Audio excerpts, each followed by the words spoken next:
Assalamualaikum warahmatullahi wabarakatuh, Lur. Oke, beberapa waktu yang lalu ada pelamar kerja yang masuk ke kantor saya, Wana Express. Dia melamar menjadi seorang kurir.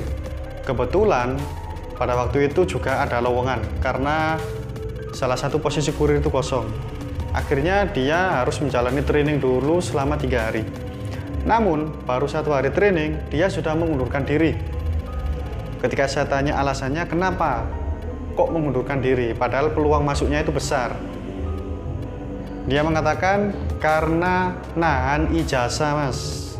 Pada saat interview dia diberitahu bahwa kalau misalkan sudah diterima menjadi seorang kurir maka ijazahnya akan ditahan. Atas dasar itu kemudian dia memutuskan untuk mencari pekerjaan yang lain saja daripada menjadi kurir, ya, karena harus menahan ijazah. Oke, jadi kenapa sih jadi kurir itu harus menahan ijazah?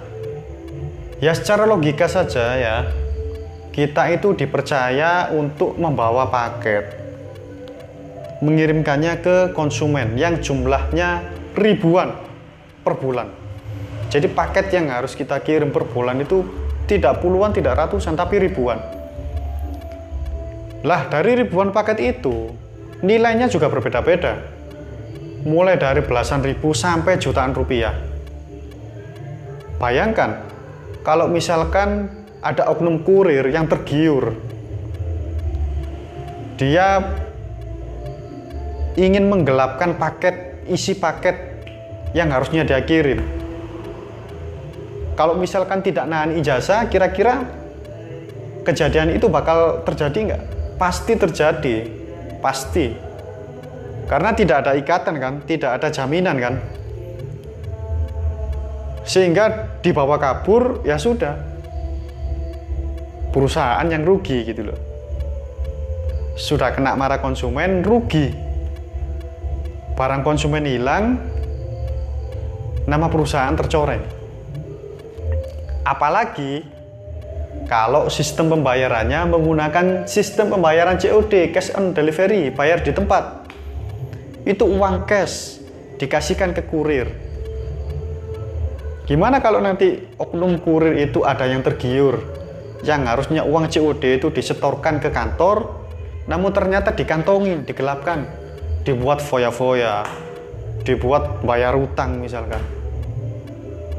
Nah, untuk menutup peluang terjadinya penyelewengan atau fraud itu, maka tidak ada pilihan lain.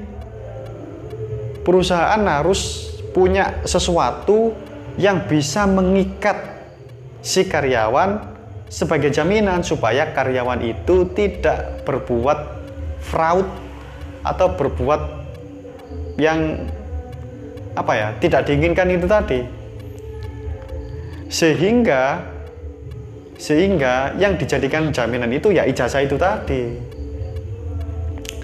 Nilai COD luar biasa loh. Teman saya itu paling sedikit 2 juta sehari dari transaksi COD itu. 2 juta, ada yang 7 juta, bahkan ada yang 20 juta. Nilainya besar sekali. Makanya kalau tidak ada jaminannya, ini pasti nyeleweng, ya. Waduh, ini bawa uang puluhan juta, wah ijazah nggak ditahan, gowok belayu, bawa lari. Urusan nanti ditangkap polisi urusan belakangan, yang penting uang dapat gitu loh. Kalau seperti itu ya lama-lama hancur semua perusahaan ekspedisi.